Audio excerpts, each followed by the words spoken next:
Subscribe now and press the bell icon. Never miss an update. जय जय बोलो आनंद अंबे मातनी जय जय जय बोलो आनंद अंबे मातनी जय जय जय बोलो आनंद अंबे मातनी जय जय जय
बोलो आनंद अंबे मातनी जय जय जय बोलो आनंद अंबे मातनी जय जय जय बोलो आनंद अंबे मातनी जय जय जय बोलो आनंद अंबे मातनी जय अंबे मातनी जय दुर्गा मातनी जय अंबे मातनी जय दुर्गा मातनी अंबे मातनी जय उमा मातनी जय अंबे मातनी जय दुर्गा मातनी जय जय जय बोलो आनंद अंबे मातनी जय जय जय बोलो आनंद अंबे मातनी जय जय जय बोलो आनंद अंबे मातनी जय जय जय बोलो आनंद अंबे मातनी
बोलो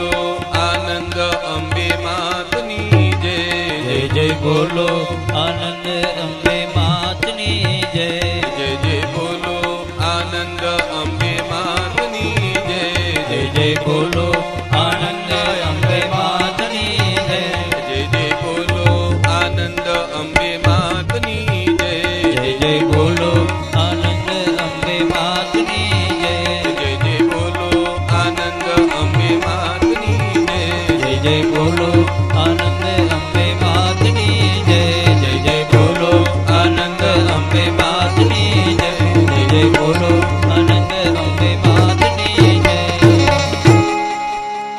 જગદંબે માત કી. કાલની કથામાં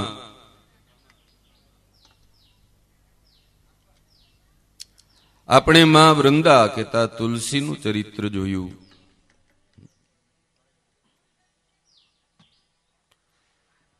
શંખચૂડનો ભગવાન ભોળાનાથે ઉદ્ધાર કર્યો.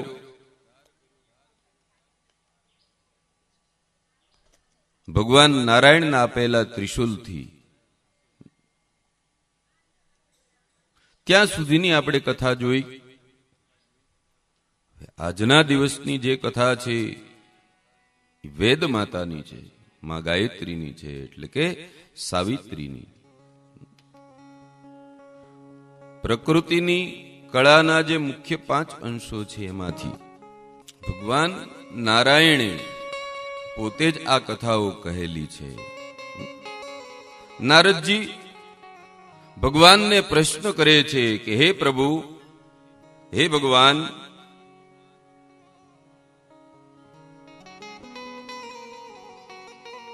કૃપા કરી અને હવે અમને સાવિત્રીની પવિત્ર કથા સંભળાવો.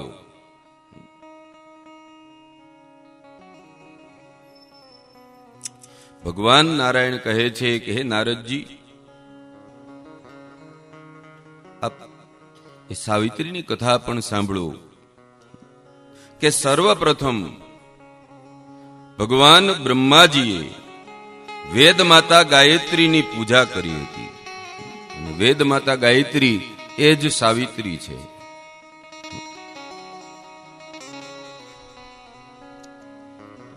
અને પૃથ્વી ઉપર અશ્વપતિ નામના એક રાજા થઈ ગયા. અને તે નિસંતાન હતા, એમને કોઈ સંતાન ન હતું.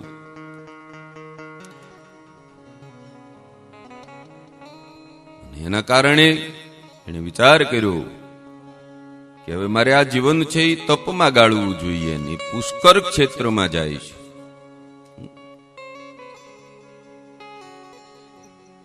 અને ત્યાં એમણે જઈ અને જપ કરે છે. અને એમાં આકાશવાણી થાય કે આપ 10 લાખ ગાયત્રીના જાપ કરો.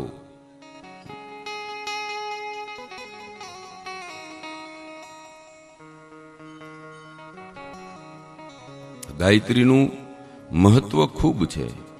સંધ્યા ગાયત્રીનો કાલે પ્રસંગ આવે છે આખો. પણ એનું કેટલું મહત્વ છે. તો જે કાંઈ દેવતાઓના મંત્રો છે એ વેદ મંત્રો છે, અને એ બધા મંત્રોની માતા છે એ ગાયત્રી છે, સાવિત્રી છે.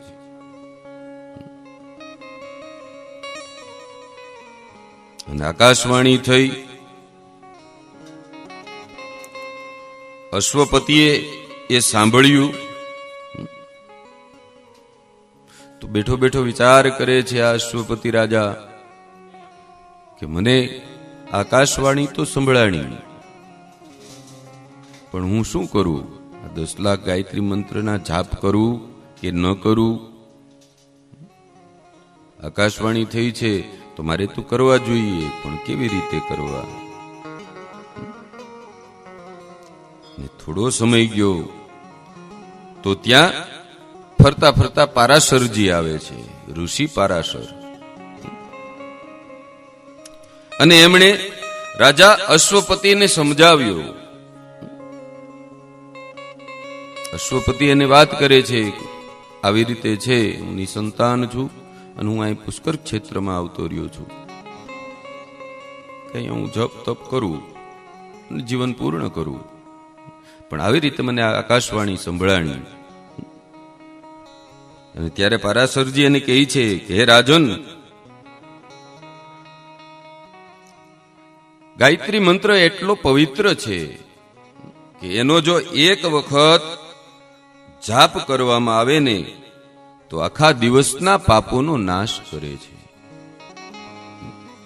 ખૂબ મહાત્મ્ય છે. એનું જોરથી ઉચ્ચારણ પણ થઈ શકતું નથી. માઇકના ભૂંગળામાં ગાયત્રી મંત્ર ગાય છે, એને ગેય નથી, વેદ છે, એના ઉચ્ચારણ છે. અને ગાયત્રી મંત્ર છે, અમને વેદ ભણાવતા હોય તો વેદ ગુરુ પણ કાનમાં એ મંત્ર આપે છે. યજ્ઞોપવિત સંસ્કાર થાય ત્યારે એ કાનમાં ફૂંકવાનો મંત્ર છે, વેદ માતાનો છે. એનો એક વખત જપ કરવામાં આવે તો સંપૂર્ણ દિવસના કરેલા પાપો છે ને એ નષ્ટ થઈ જાય છે. અને એવી રીતે જો 10 વખત ગાયત્રી મંત્રના જાપ કરવામાં આવે તો દિવસ રાત્રિના દોષોમાંથી મુક્ત થઈ જઈએ છીએ. 100 વખત ગાયત્રી મંત્રના જાપ કરવામાં આવે તો 1 માસના દોષોમાંથી મુક્ત થઈએ છીએ.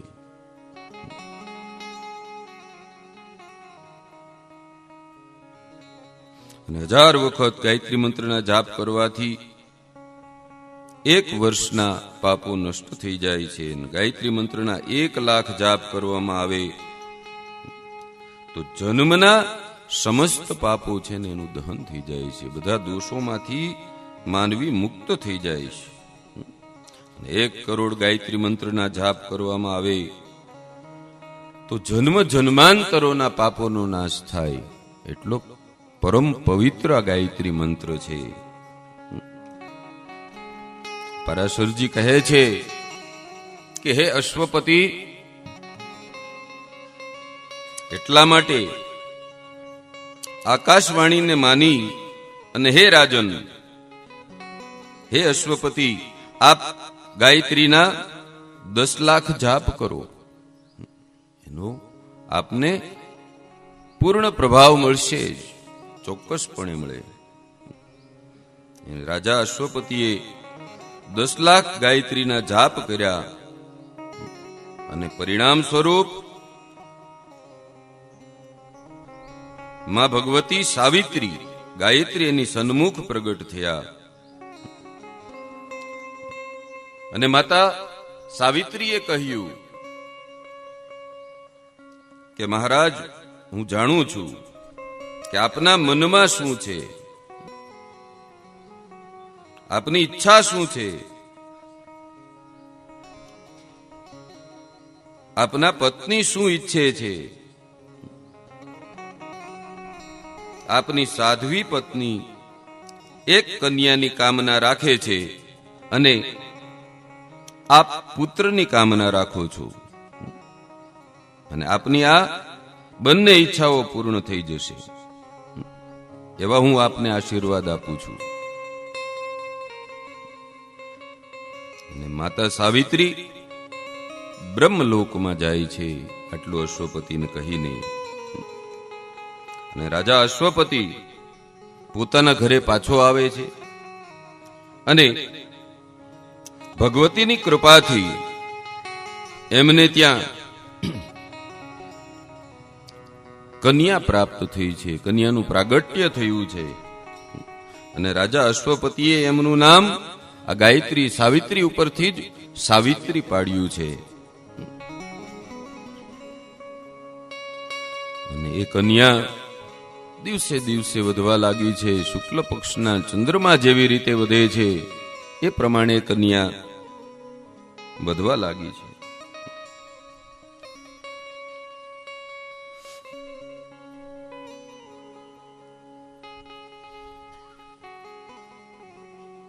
એ પણ મહાન વિદુષી છે કે જે માં ગાયત્રીના આશીર્વાદથી જેનો જન્મ થયો હોય, પાત્ર કોઈ જેવું તેવું ન હોય, ખૂબ વિદ્વાન છે, જાણકાર છે ને ધર્મપરાયણ છે. આ સાવિત્રી એ મોટી થઈ ગઈ. રાજા અશ્વપતિએ એમના લગ્ન સત્યવાનની સાથે કર્યા છે.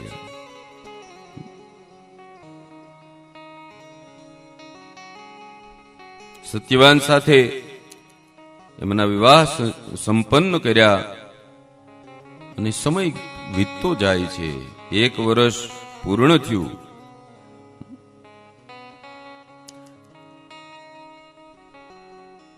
અને સત્યવાન પોતાના પિતાની આજ્ઞાથી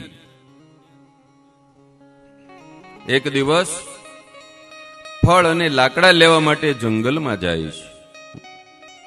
અને એમની સાથે એમની આ સાધ્વી પત્ની સાવિત્રી પણ એમની પાછળ જ એમની સાથે જ જાય છે. અને સંયોગવશ સત્યવાન એક વૃક્ષ ઉપર ચડે છે, ફળ લેવા માટે ચડે છે.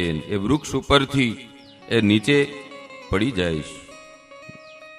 અને નીચે પડતા જ એ સત્યવાનના પ્રાણ નીકળી જાય છે, એ મૃત્યુ પામે છે ત્યાં.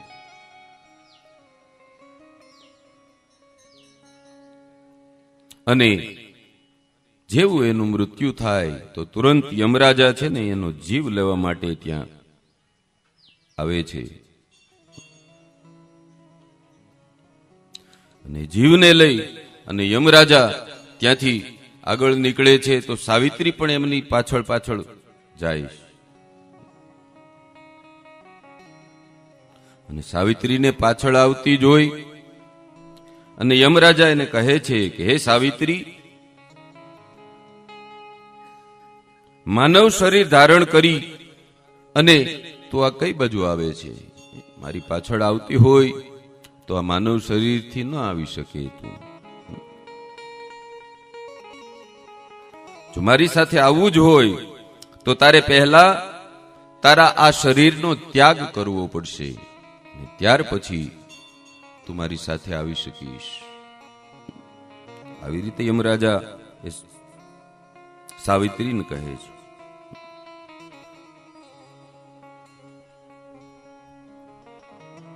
અને હે સાવિત્રી, પ્રાણી છે ને એ કર્મ પ્રમાણે જ જન્મ અને મૃત્યુને પ્રાપ્ત કરી શકે છે.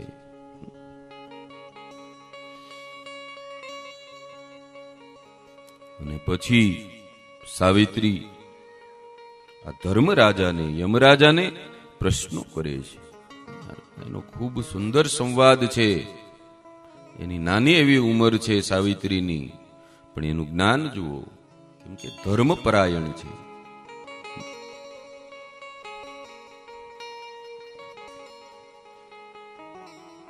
સૌ પ્રથમ તો એ ધર્મરાજાની સ્તુતિ કરે છે.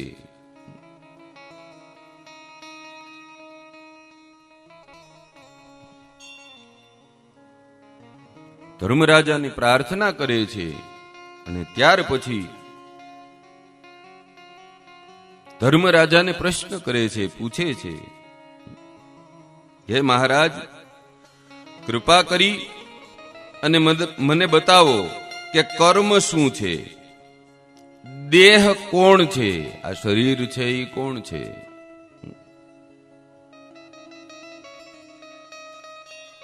દેહી કોણ છે? પ્રાણ કોને કહેવાય છે?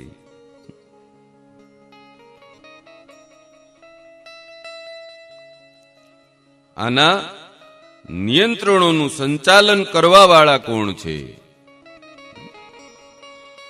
કાખોડિયામાં જીવ આવે છે, નીકળી જાય છે, જન્મે છે, મૃત્યુ પામે છે. આનું સંચાલન કોણ કરે છે? કૃપા કરી આપ મને પ્રકૃતિ જીવ અને પરમાત્માનું જ્ઞાન કરાવો. આ પ્રકૃતિમાં જે જીવો છે, સદેહે જીવો છે, એમનું, અને પરમ આત્મા જે છે કે જે પૂજાય છે એનું જ્ઞાન કરાવો. ત્યારે યમરાજા કહે છે કે વેદ જેના પ્રતિપાદન એટલે કે નિચોડ કરે છે, વેદ જેનો નિચોડ કરે છે એ જ ધર્મ છે. વૈદિક ધર્મ આપણો સનાતન ધર્મ છે એ નિચોડ છે.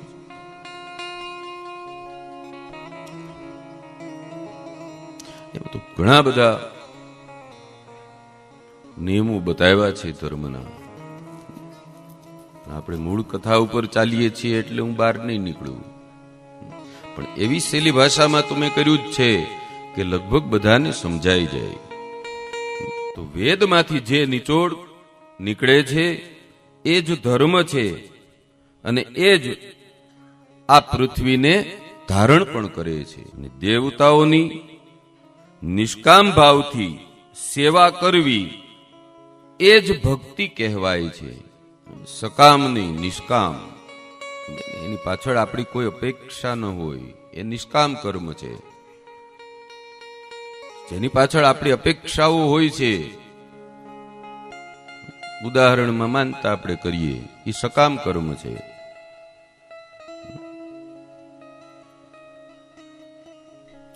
સાધુ સંતો કરે છે બધા નિષ્કામ કર્મો છે. એને કાંઈ એનું હું લઈ જવાનું કાંઈ ગળે બાંધીને, એ નિષ્કામ કર્મો સમાજ માટે છે. સમાજને જ્ઞાન થાય ધર્મ શું છે, સત્ય શું છે, અને આપણે કયા રસ્તે ચાલવું જોઈએ.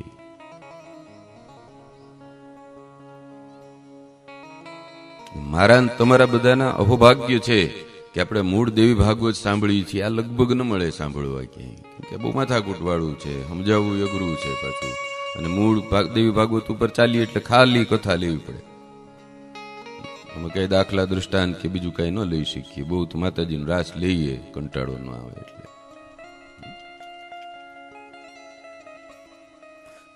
યમરાજા શું કહે છે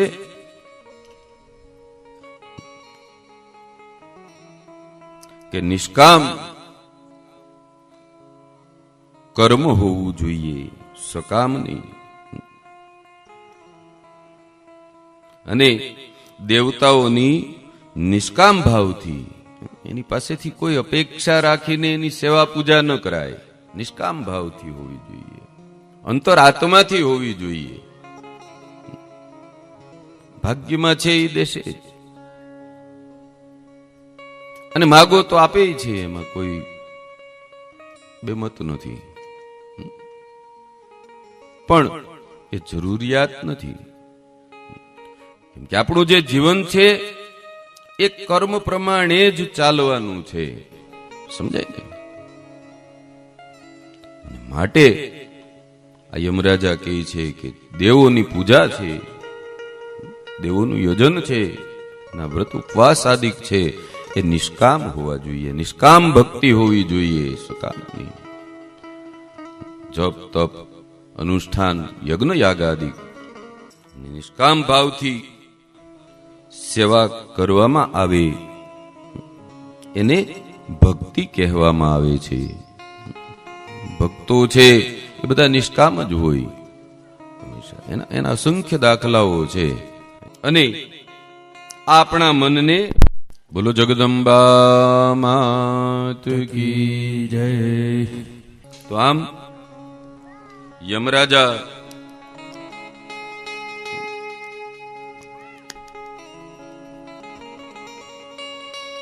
અને સાવિત્રીજીનો આ સંવાદ થાય છે. યમરાજાએ એમને કહ્યું કે નિષ્કામ ભાવથી સેવા કરવી એ જ ભક્તિ કહેવાય છે. અને આપણા મનને ગંગાજીના જળની જેમ, ગંગાજીના જળ સમાન પવિત્ર કરી દે છે આ ભક્તિ, નિષ્કામ ભક્તિ.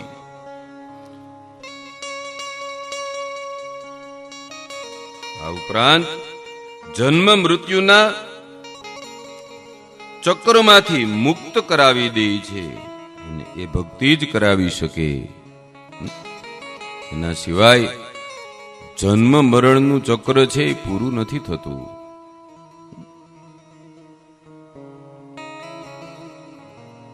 અને એ ભક્તિ છે તો આપણને સગુણ સાકાર ભગવાનના દર્શન કરાવી દે છે. નિરંજન નિરાકાર છે, આ સાકાર સ્વરૂપ છે. અને એ ભક્તિ મોક્ષની પ્રાપ્તિ પણ કરાવી દે છે. અને આપણા જે કોઈ કર્મ છે ને એ બીજક છે. યમરાજા સાવિત્રીજીને કહે છે કે આપણે જે કાંઈ કર્મો સારા નરસા કરીએ છીએ એ બીજક છે. કર્મ થાય એટલે બીજક વવાય છે અને પછી એ અંકુરિત થાય. જે વાવ્યું હોય, આંબો વાવ્યો હોય તો આંબો અંકુરિત થાય છે, બાવળ વાવ્યો હોય તો બાવળ અંકુરિત થાય છે.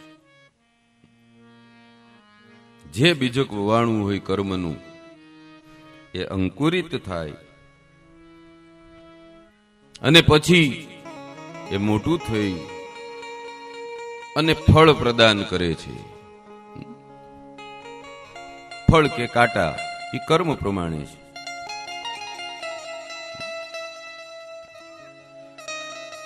કોઈ વસ્તુનો નિશ્ચય કરી અને આવા વાળા તત્વોને બુદ્ધિ કહે છે. કઈ નક્કી કર્યું હોય અને જે તત્વ આવે છે, નક્કી થયેલું તત્વ આવે છે એ બુદ્ધિ. હવે આગળ કહે છે કે સત એટલે કે સત્ય શું છે, અસત અસત્ય શું છે. જ્યારે એનો નિર્ણય થઈ જાય છે કે સાચું શું ને ખોટું શું છે, ઈ જ જ્ઞાન છે. સત્ય અસત્ય એને ઓળખી શકે અને પારખી શકે એ જ જ્ઞાન છે. અને 5 જ્ઞાનેન્દ્રિયો છે, 5 કર્મેન્દ્રિયો છે. એ દેહમાં જે ચૈતન્ય બેઠું છે એ જ જીવ છે. આપણા શરીરમાં 5 જ્ઞાનેન્દ્રિયો, 5 કર્મેન્દ્રિયો, એકાદશમી ઇન્દ્રિય મન છે. અને દેહમાં જે ચૈતન્ય છે, કે માખી બેસે તોય ખબર પડી જાય, કાંટો વાગે તોય ખબર પડે. આ ચૈતન્ય ઈશ્વર ભજન કરવું જોઈએ, એ ચૈતન્ય જાગૃત થાય. બુદ્ધિથી બુદ્ધિ આત્માને પ્રેરે છે. ઈશ્વર ભજન કર, ભક્તિ કર, નિષ્કામ ભક્તિ કર. દેહમાં આ જે કાંઈ ચૈતન્ય છે, આપણે જોઈએ, હાલીએ, ચાલીએ, બોલીએ, વાતચીત કરીએ, એ ચૈતન્ય છે. જ્યાં સુધી દેહમાં એ જીવ હોય ત્યાં સુધી ચૈતન્ય છે. જીવ નીકળી જાય તો ચૈતન્ય વયું ગયું. એટલે જીવ છે એ જ ચૈતન્ય છે. અને પ્રકૃતિને ચલાવવા વાળી, પ્રકૃતિથી પરે એના સિવાય બીજું જો સમસ્ત બધા કારણોના પરમ કારણ છે એ જ પરમાત્મા છે. સમજવાનું છે. આ પ્રકૃતિનું સંચાલન કરવા વાળી જે પ્રકૃતિ છે, આપણે બાગ બગીચો હોય તો એની સાર સંભાળ રાખીએ તો પુષ્પાદિક આવે ને સુશોભિત લાગે. એનાથી પરે બીજી શક્તિ. પાણી ન પાઈએ તો પાણી છે, જળ છે, એમાં શક્તિ ગણાય. આ જો તમને મગજમાં બેસે આ વાત એટલે કહું છું કે પ્રકૃતિ એને સંચાલન, એને ચલાવવા માટે ની જે પ્રકૃતિ છે એનાથી પરે, એના સિવાયનું બીજું જે બધા કારણોના પરમ કારણ છે.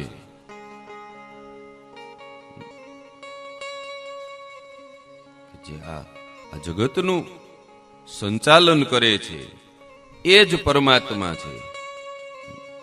અને ધર્મરાજા કહે છે કે હે દેવી, મેં આપને આપના બધા પ્રશ્નોના જવાબ આપ્યા અને એટલા માટે હવે આપ આપના ઘરે પાછા જાઓ. આપ સ્વદેહે અમારી સાથે નહીં આવી શકો. અને ત્યારે સાવિત્રી કહે છે કે હે પ્રભુ, હે ધર્મરાજ,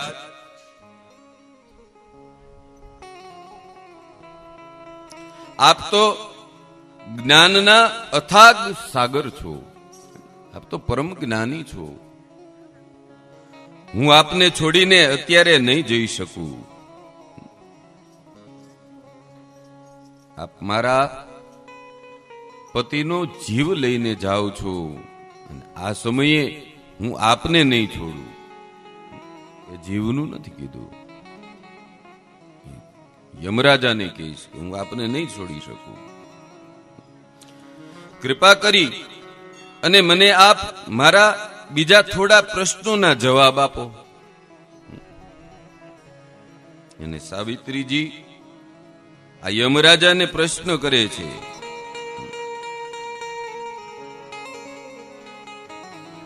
કે હે યમરાજા,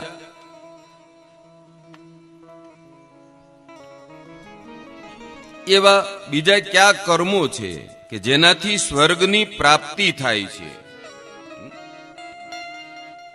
અને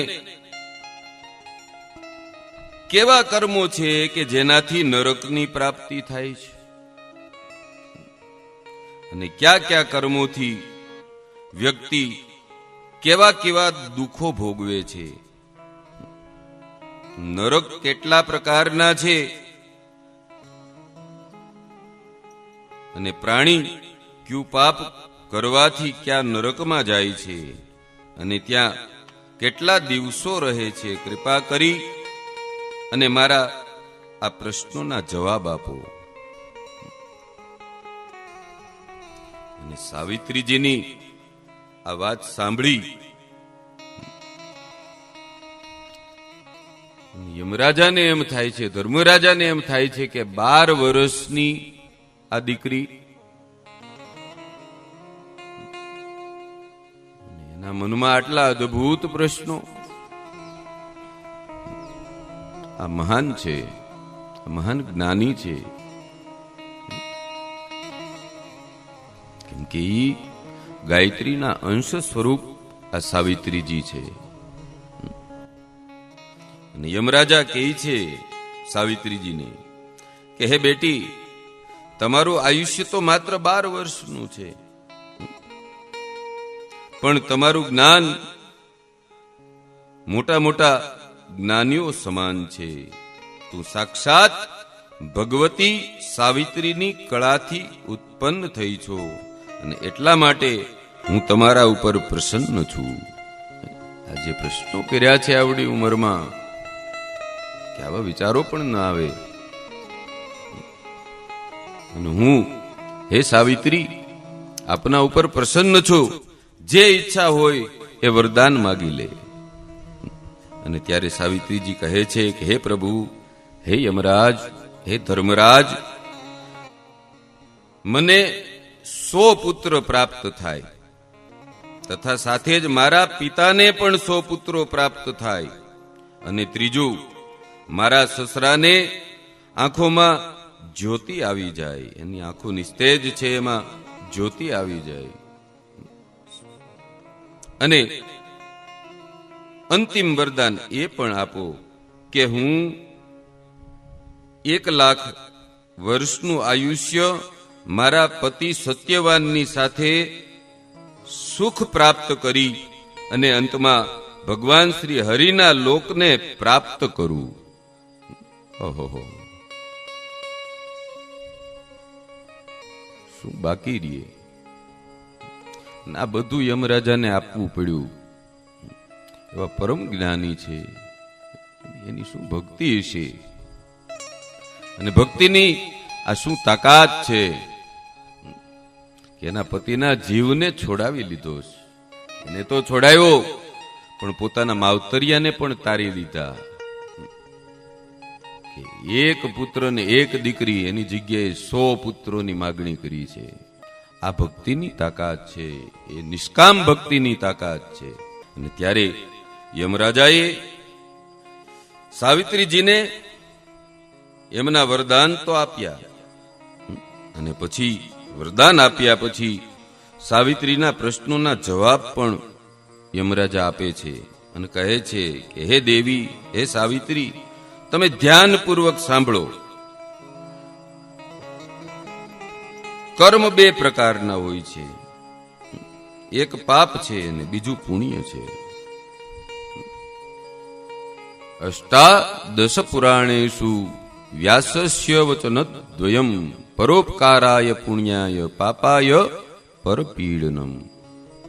એ જ વાત યમરાજાએ કહી છે. એક પાપ કર્મ છે અને એક બીજું પુણ્ય કર્મ છે. પાપ કર્મથી નરકની ગતિ થાય છે અને પુણ્ય કર્મથી સ્વર્ગની પ્રાપ્તિ થાય છે. પાપ કર્મથી નરકની પ્રાપ્તિ થાય, પુણ્ય કર્મથી સ્વર્ગની. અને જે તીર્થોમાં રહી અને તપ કરે છે તે બ્રહ્મલોકમાં જાય છે. ભારત ખંડના જે આપણા તીર્થો છે એમાં જઈ અને જો તપ કરવામાં આવે તો બ્રહ્મલોકની પ્રાપ્તિ થાય છે. જે સૂર્યનારાયણની ઉપાસના કરે છે તે સૂર્યલોકમાં જાય છે, અને જેઓ માં ભગવતીની ભક્તિ કરે છે, માં જગદંબાની ભક્તિ કરે છે, તે મણિદ્વીપમાં જાય છે, માં જગદંબાના ધામમાં. એ પરમ ધામ છે, બધા ધામોથી ઉપર. કે બધાની ઉત્પત્તિ આ મણિદ્વીપમાંથી થઈ છે, આદ્ય શક્તિમાંથી થઈ છે. કે જેવો દેવોના મંદિરો બનાવડાવે છે તે એ દેવતાઓના લોકમાં જાય છે. આ મંદિરો એમનું નથી બનતા, એના માટે ભક્તિ જોઈએ, શક્તિ જોઈએ. જે ભગવાનના મંદિર બનાવડાવે એના લોકની એને પ્રાપ્તિ થાય છે, એવું આ શ્રીમદ દેવી ભાગવત કહે છે. અને ત્યાં નિવાસ કરે છે. અને જે વ્યક્તિ તળાવ ખોદાવી અને દાન આપે છે એના તો બધા જ પાપો નષ્ટ થઈ જાય છે. જે વ્યક્તિ પીપળાનું ઝાડ વાવી અને એમની પૂજા કરે છે તે તપોલોકમાં પહોંચે છે, અને ત્યાં 10,000 વર્ષો સુધી નિવાસ કરે છે. 7 લોકાલોક છે ને, 7 પાતાળો જોયા હતા. પછી ભૂરલોક, ભુવરલોક, જનોલોક ને તપોલોક, સત્યલોક ને વૈકુંઠ લોક. એમાંથી જે તપોલોક છે એ લોકમાં જાય છે. અને જે વ્યક્તિ ભગવાન નારાયણના નિમિત્તે વિમાન આદિનું દાન કરે છે, વાહન આદિનું દાન કરે છે, તે 1 મનુ સુધી વિષ્ણુ લોકમાં નિવાસ કરે છે. અને આપણે જે કર્મ કર્યા છે તે કરોડો કલ્પ વીતી જવા છતાં પણ ફળ તો અવશ્ય આપે છે. સારા નરસા કર્મો છે, ગમે એટલો સમય વીતી જાય છતાંય એનું ફળ તો સારું કે નરસું મળે જ છે, ચોક્કસપણે મળે છે. કે કર્યા છે એ બીજક છે એટલા માટે. પણ ઝાડવું પાકવા દેવું પડે, પૂરું ઉગી જાય અને પછી એમાં ફળ આવે છે. આંબાનું ગોટલું આવ્યું હોય તો 5મે વર્ષે કેરી ખાઈ શકાય છે. પેલા બાપા વાવે ને દીકરા કેરી ખાતા. અત્યારે તો 5મે વર્ષે મળે છે, પણ તોય 5 વર્ષ તો લાગે જ છે એ ઝાડવાને. અને જે કર્મ છે એ કદાચ ગમે એટલા કલ્પો કે વીતી જાય છતાં પણ ફળ અવશ્ય આપે છે, અને ફળ આપ્યા વગર તે સમાપ્ત થતું નથી. ઉચિત સમય આવે, યોગ્ય સમય આવે ત્યારે વ્યક્તિને એમનું સારું કે ખરાબ પરિણામ ભોગવવું જ પડે છે. પરંતુ દેવતાઓની પૂજા તીર્થ સ્નાન, તપસ્યા અને ભક્તિ કરવાથી દુષ્કર્મ છે ને એ નષ્ટ થાય છે. આ સત્કર્મ થઈ જાય છે. સામું બેલેન્સ થવું જોઈએ. કેમ કે કર્મ છે ને એ સાબુ જેવું છે, સમજાય ને? એ જેવી રીતે મેલ કાઢવા માટે સાબુનો આપણે ઉપયોગ કરવામાં આવે છે,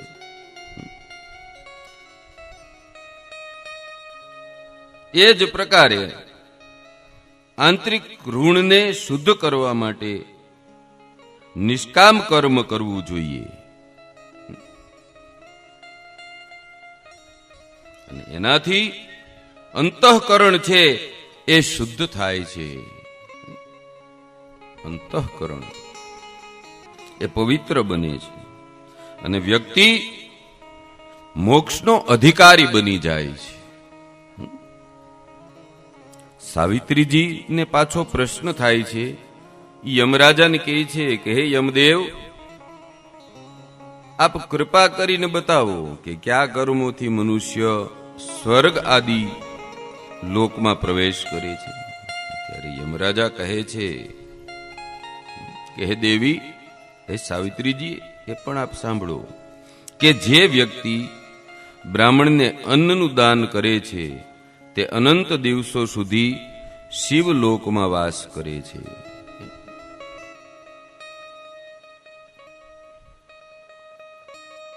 અને બ્રહ્મ કર્મ કરી અને જે જીવતો હોય ને એને બ્રાહ્મણ કહેવાય. કેમ કે આ વર્ણો છે એ આપણને કર્મથી પ્રદાન કરવામાં આવ્યા છે. અને એને અન્નનું દાન કરવામાં આવે તો અનંત દિવસો સુધી શિવલોકમાં વાસ મળે છે. અન્નદાનથી કોઈ દાન મોટું નથી. સૌથી મોટું અન્નદાન છે. કેમ કે એનાથી ભૂખ્યાને તાત્કાલિક તૃપ્તિ થઈ જાય છે. હે સાવિત્રીજી, અને અન્નદાન કરતી વખતે ક્યારેય પાત્ર કુપાત્રની પરીક્ષા કરવી નહીં. દેવા યોગ્ય છે કે નહીં એ પણ જો અન્નદાન ગમે એને યથાશક્તિ આપવું. અન્નદાન સર્વોત્તમ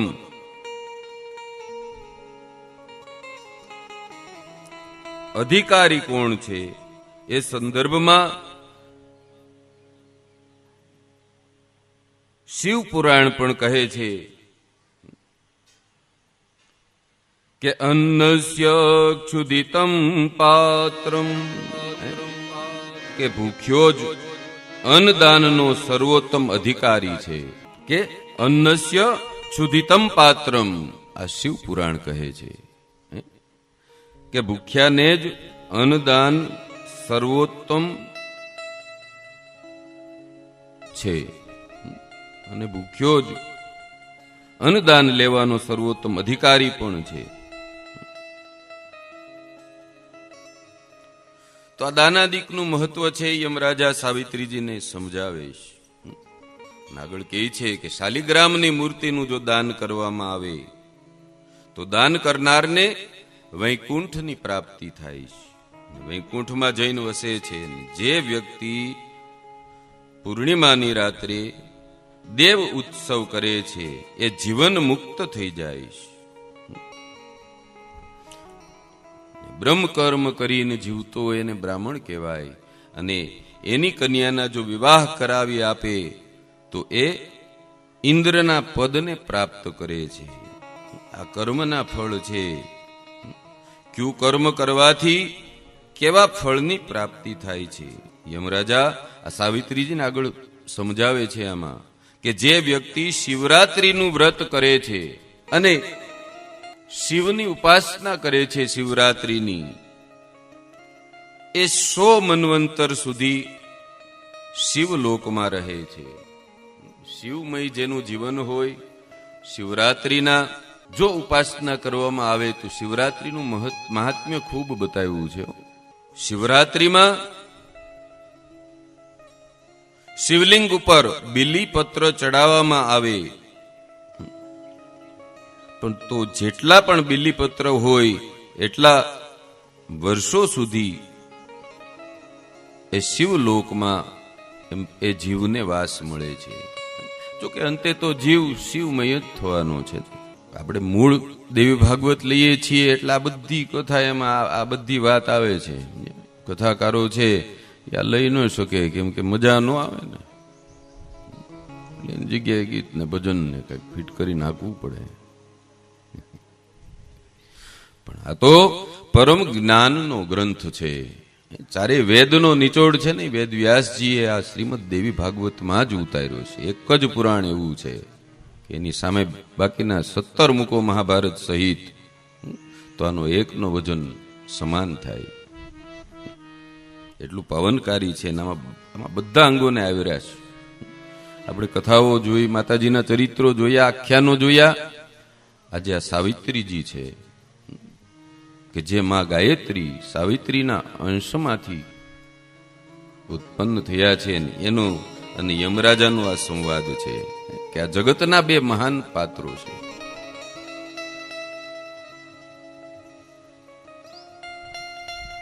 દેવ કક્ષાના પાત્રોનો સંવાદ છે.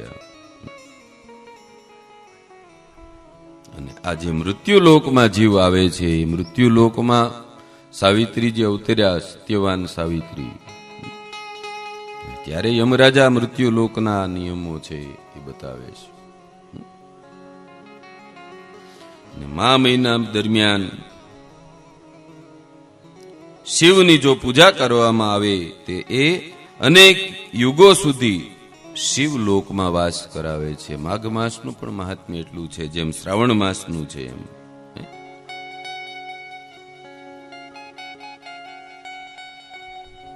એવી રીતે જ પાછા યમરાજા કહે છે કે સાવિત્રીજી, પુણ્ય કર્મ છે, ભક્તિ છે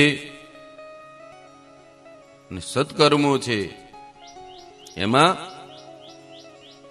શક્તિનું પણ મહત્વ ખૂબ છે. કે શરદ ઋતુની જે નવરાત્રી છે, શારદીય નવરાત્રી છે, એમાં અષ્ટમી કહેતા દુર્ગાષ્ટમી તિથિથી પ્રારંભ કરી એક પક્ષ સુધી, દુર્ગાષ્ટમીથી સુદ દુર્ગાષ્ટમીથી વદ સપ્તમી સુધી એક પક્ષ 15 દિવસનો હોય. આમ ગણીએ તો પૂર્ણિમા સુધી આવે. આઠમથી પૂર્ણિમા એ સપ્તાહ છે. પછી વદ એકમથી પાછી સાતમ છે, બીજું સપ્તાહ છે. એ પક્ષ થઈ જાય. કેમ કે એમાં બુટ ચંદ્રમા નથી હોતો. સમજાય ને હું કહું? ચંદ્રમાની કળાઓ પૂર્ણ હોય છે. નવરાત્રિમાં અષ્ટમી આવે ત્યાંથી એક પક્ષ સુધી, શુક્લ પક્ષ એટલે પૂર્ણિમા સુધી આવે. અને પછી એની ઋતુમાં એકમથી વદ સાતમ સુધી પણ આપણે કરી શકીએ 7 દિવસ. મહાલક્ષ્મીની જો પૂજા કરવામાં આવે તો 14 ઇન્દ્રના સમય સુધી ગોલોક ધામમાં નિવાસ કરે છે. આ શ્રીમદ દેવી ભાગવત કહે છે. અને જે વ્યક્તિ શુક્લ તથા કૃષ્ણ પક્ષની એકાદશીનું વ્રત કરે છે તે બ્રહ્માજીના આયુષ્ય બરાબર વૈકુંઠમાં વાસ કરે છે. એ એકાદશીનું ફળ છે. ધન્ય એકાદશી, એકાદશી કરીએ તો વ્રજ સુખ પામીએ, વૈષ્ણવ ગાય છે. દેવી ભાગવત તો શું કહે છે એકાદશીનું? એને પણ ખૂબ મહાત્મ્ય બતાવ્યું છે, દર્શાવ્યું છે કે બ્રહ્માજીના આયુષ્ય બરાબર કેવડો સમય થાય.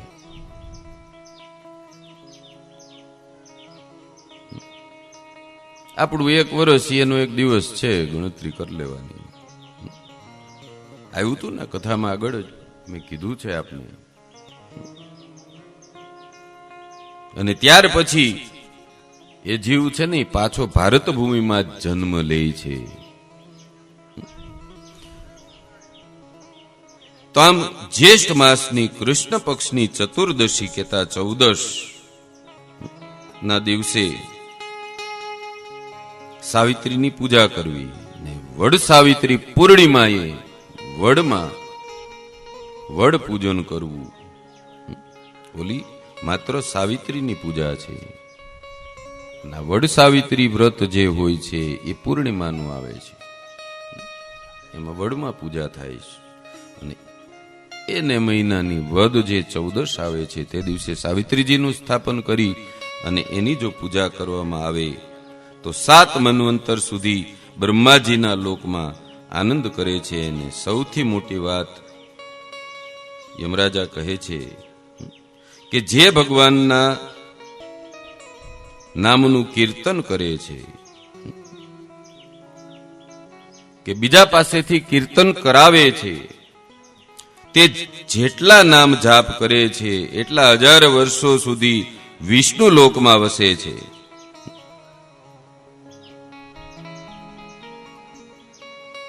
આ જે સંવાદ છે ને એ જગતના 2 મહાન પાત્રોનો સંવાદ છે. આ તો ઘણું બધું જ્ઞાન છે એ યમરાજા સાવિત્રીજીને આપે છે. અને આપણે પણ હવે મા જગદંબાને પ્રણામ કરી અને આગળ કથામાં પ્રવેશ કરીશું. અને પછી દેવી યજ્ઞનો મહિમા છે. તો આવી રીતે સાવિત્રીજી અને યમરાજાનો જે આ સંવાદ થયો, ત્યાર પછી સાવિત્રીજી સત્યવાનને લઈ અને પોતાની ઘરે જાય છે. અને યમરાજાએ જે આશીર્વાદ આપ્યા, જે વરદાન આપ્યું, એ બધા જ સફળ થાય છે. તો એ જીવ ક્યારે બચ્યો? તો ભક્તિ હતી. અને કેવી? તો કે નિષ્કામ ભક્તિ, સકામ નહીં. ત્યારે સત્યવાનને માં સાવિત્રી બચાવી શકે છે. એ ગાયત્રી ઉપાસના છે, એનું મહાત્મ્ય છે આ ગાયત્રી શક્તિનું. બોલો ગાયત્રી માત કી જય. એનું આપણે પેલા સત્યવાન સાવિત્રીનું એક સરસ મજાનું 5 મિનિટ ભજન સાંભળીએ, પછી સન્માન લઈએ અને ત્યાર પછી આગળ. રૂડા અશ્વપતિ રાજાની દીકરી રે, રૂડા અશ્વપતિ રાજાની દીકરી રે, સતી શિરોમણી સાવિત્રી છે નામ, જેણે સ્વામીને છોડાવ્યો યમુના પાસથી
બોલો જગદંબા માત કી જય.